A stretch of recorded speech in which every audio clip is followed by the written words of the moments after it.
రంగారెడ్డి జిల్లా ఇబ్రహీంపట్నం మున్సిపాలిటీని బీఆర్ఎస్ కైవసం చేసుకుంది.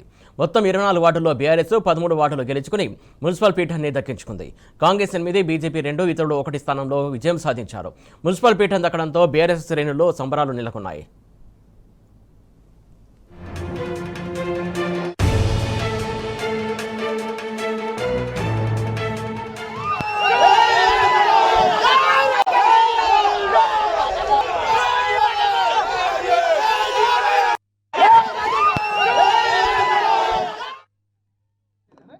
ఇబ్రాహీంపట్నం నియోజకవర్గం ఇబ్రాహీంపట్నం మున్సిపాలిటీ బీఆర్ఎస్ పార్టీ కైవసం చేసుకోవడం జరిగింది.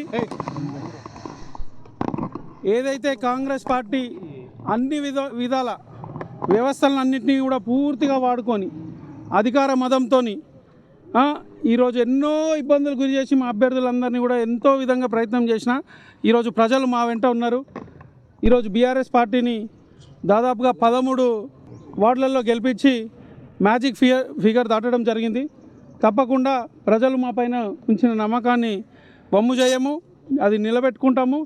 తిరిగి రేపు 2 సంవత్సరాల తర్వాత జరగబోయే ఎన్నికల్లో బీఆర్ఎస్ పార్టీ ఈ ఇబ్రాహీంపట్నం నియోజకవర్గంలో జెండా ఎగరేస్తుందని చెప్పి ఈరోజు జరిగిన ఈ ఎన్నికలకు నిదర్శనం అని చెప్పి నేను ఈ సందర్భంగా తెలియజేస్తున్నాను.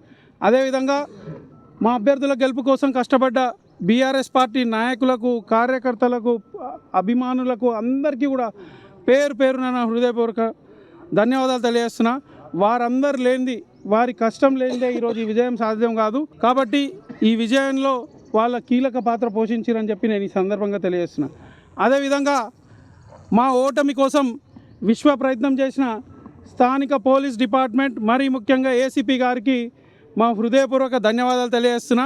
వారు ఎంతో కృషి చేసిర్రు, అయినా కానీ వాళ్ళు సాధించలేకపోయినరు.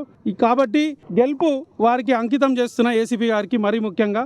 అదేవిధంగా మా గెలుపు కోసం ఎంతో కష్టపడ్డ మల్రెడ్డి ఆగంరెడ్డి గారికి, మిగతా స్థానిక ఎమ్మెల్యే గారికి అందరికీ కూడా నా హృదయపూర్వక ధన్యవాదాలు.